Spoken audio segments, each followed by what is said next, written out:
नाही, खरं तर आज बजेटही आहे आणि विशेष करून काल झालेला जो गारपीट आणि अवेळी पाऊस आहे, अवकाळी पाऊस, यामुळे रब्बी पिकांचं प्रचंड असं नुकसान झालेलं आहे। त्यामध्ये द्राक्ष आहे, गहू आहे, चना आहे, त्यामध्ये जे रब्बी पिकं आहेत त्या सर्व रब्बी पिकांचं प्रचंड नुकसान जालना, अकोला, वाशिम, बुलढाणा या परिसरामध्ये हा प्रचंड असा पाऊस झाला आणि गारपीट झाली।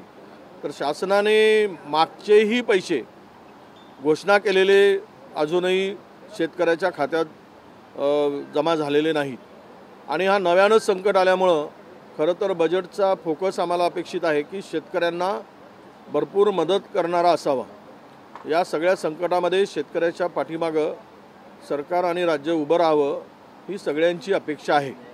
आणि बघू आता बजेटमध्ये नेमकं काय ठेवलं आहे की आमदारांचे चोचले पुरवण्याचेच काम होणार आहे की शेतकऱ्यांच्या न्याय हक्कासाठी हा बजेट आहे, हे आता बजेट बघितल्यानंतरच कळेल। पण आमची अपेक्षा आहे की संकटात आणि आत्महत्याग्रस्त या राज्यामध्ये संकटात सापडलेल्या शेतकऱ्याला उभं करण्यासाठी या बजेटचा उपयोग व्हावा अशी अपेक्षा आहे। मी सरकारला मागणी करणारच आहे की तातडीनं यांचे पंचनामे करा आणि केवळ पोकळ घोषणा करू नका। तरी त्यांच्या खात्यामध्ये शेतकरी रडतोय। कालपासून आम्हाला शेकडो शेतकऱ्यांचे फोन आलेत की साहेब हा प्रश्न उपस्थित करा, आमच्या हातात आता काही राहिलं नाही, होत्याचं नव्हतं झालं, सगळं संपलंय। आणि खरीपामध्ये तीच परिस्थिती झाली। सोयाबीनला 2013 मध्ये जे दर मिळत होते तेच दर आता मिळत नाही आहे। 2013 मध्ये या नालायक राज्यकर्त्यांना विचारा आणि माहिती घ्या, त्यावेळेस 3800 रुपये ते 4200 रुपये सोयाबीनचा दर होता। आज 10 वर्षांनी तेवढाच दर सोयाबीनला मिळतो आहे। थोडी लाज वाटायला पाहिजे हमीभाव देतो म्हणून बोंबलणाऱ्यांना। ही परिस्थिती राज्यामध्ये आहे। त्यामुळं खरीपामध्ये संकटात सापडलेला शेतकरी आणि आता रब्बीचंही प्रचंड नुकसान, यातून शेतकरी सावरणं कठीण होईल। म्हणून तातडीनं सरकारने भरीव अशी मदत करावी अशी यावेळेस आमची मागणी असणार आहे।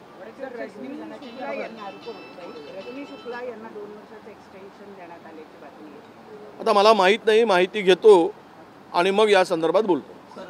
जागा वाटपासंदर्भात आज एक महत्त्वाची बैठक कोणती पार पडते, काय नेमकं होणार आहे, आज जागा निश्चित केल्या जाणार आहेत? सगळं काही गोडगोड होईल, छान होईल। जे काही पाण्यात देव बुडवून ठेवले आहेत होऊच नये, त्यांचे देव पाण्यात राहतील आणि ते पण पाण्यात जातील। कोण कोण उपस्थितीत राहणार आहे? सर्वच राहतील। प्रकाश आंबेडकर साहेबांनी जरा त्यांचं काही कार्यक्रमामुळे थोडा वेळ मागितलाय। कदाचित ही बैठक झाल्यानंतर पुन्हा एकदा बैठकीची आवश्यकता पडेल तर महाविकास आघाडी त्या दृष्टीने विचार करेल। माजी मंत्री बसवराज पाटील आज भाजपमध्ये प्रवेश करतात, पुन्हा एकदा काँग्रेसला काही धक्का बिक्का काही नाही। जो जाता है जाने दो, जो ईमानदार आहे तो राहील। ईमानदार 100 कौरवापेक्षा 5 पांडवाच्या भरोशावर आम्ही लढणार आहोत। कौरवाची फौज तिकडे घोडा होत आहे। हे कौरव महाभारतातील कौरवाने जसा 100 असूनही, प्रचंड व्यवस्था असूनही, प्रचंड सैन्य असूनही पांडवांनी त्यांना हरवलं, त्याच पद्धतीनं आमच्या मागे ईश्वर आहे, आमच्या मागे देव आहे, आमच्या मागे अल्लाह आहे, आमच्या मागे शक्ती आहे आणि त्या शक्तीच्या आधाराच्या भरोशावर आम्ही 5 पांडव जरी राहिले तरी यांना धूळ चारू, जाणाऱ्याला जाऊ देत। पण जे राहतील ते इमानदार राहतील आणि प्रामाणिकपणे त्यांच्याबरोबर जे असतील त्यांच्याबरोबर आम्ही पुढच्या निवडणुकीला सामोरं जाऊ।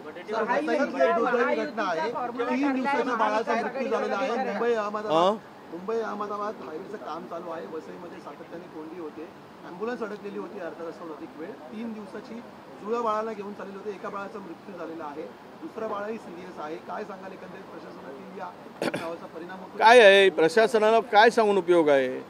सगळ्यांचा मिलीभगत आहे। हे कामामध्ये टक्केवारी आहे, कोण कोणाला आवरू शकेल, कोण कोणावर दबाव टाकू शकेल। 25% जर घेत असणार, हे सगळे सरकारच 25%चं आहे।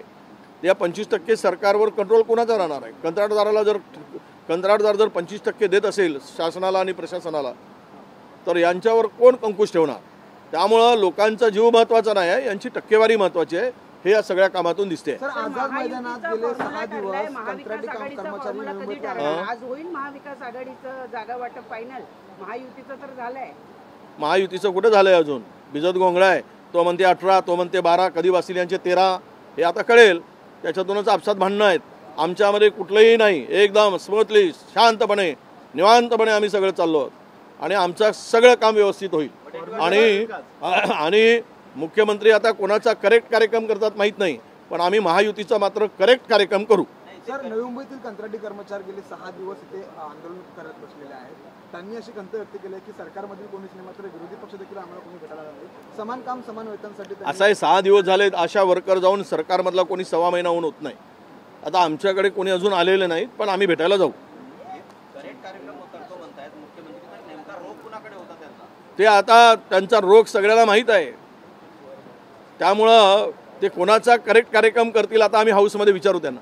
सर हिंदी में जानना चाहेंगे आज के अर्थसंकल्प में विरोधी का नहीं, हमारा यही कहना है सरकार से. अभी अर्थसंकल्प तो अभी तो हमें पता नहीं है, वो टेबल होने के बाद में भी हम इसके बारे में बात कर पाएंगे. सवाल इतना है कि आज किसान बहुत तकलीफ में है. किसान का सुसाइड का प्रमाण पूरे देश के अंदर में महाराष्ट्र में सर्वाधिक है और किसान के फसलों को उपज को दाम नहीं मिल रहा है, MSP का पता नहीं है. अभी कल परसों में जो ओले गिरे उससे भी रब्बी का हंगाम पूरा नष्ट हो चुका है. ऐसे में किसान को खड़ा करने के लिए अर्थसंकल्प होना चाहिए. किसान को भारी मात्रा में मदद करने के लिए ये अर्थसंकल्प में प्रावधान होना चाहिए, ऐसा हमें लगता है. अब सरकार अगर अपने आमदारों को व्यवस्था करने के लिए उनके ही काम के लिए अगर बजट लाती है तो ये महाराष्ट्र का दुर्दैव रहेगा. महाविकास आघाड़ी की जो बैठक होने वाली है उसमें किस तरीके का रुख लिया जाएगा और क्या करना? नहीं, निश्चित रूप से हमारा बहुत ही पॉजिटिव तरीके से हमारा काम चल रहा है. हम लोग सब मिलकर निश्चित आघाड़ी हमारी मजबूती से आगे जा रही है.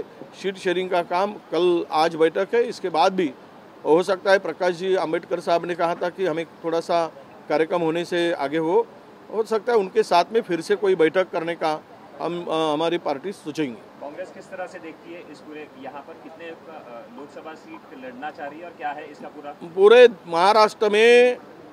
महाराष्ट्र ही मोदी सरकार को रोकेगा. इतने सीट्स पार्लियामेंट में महाराष्ट्र से जाएंगे.